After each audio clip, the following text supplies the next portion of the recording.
الحمد لله نحمده ونستعينه ونستغفره ونؤمن به ونتوكل عليه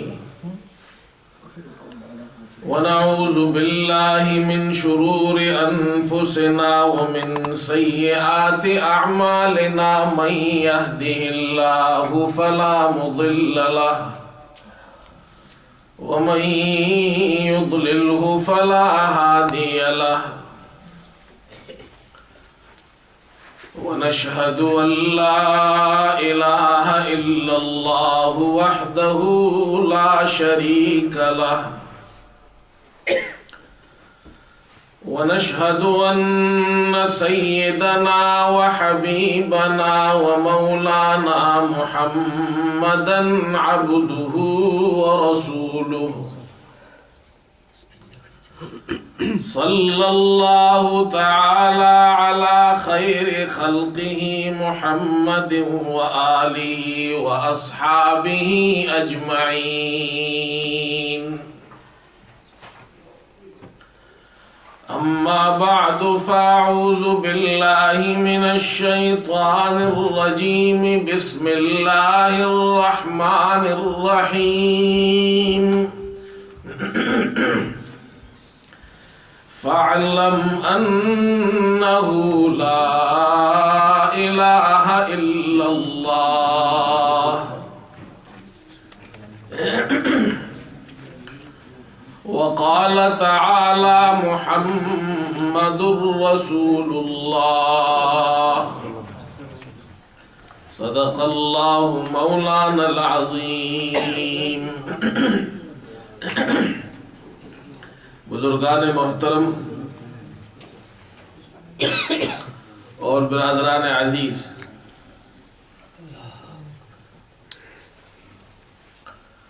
اللہ تعالیٰ نے جو دین اسلام ہمیں عطا فرمایا ہے،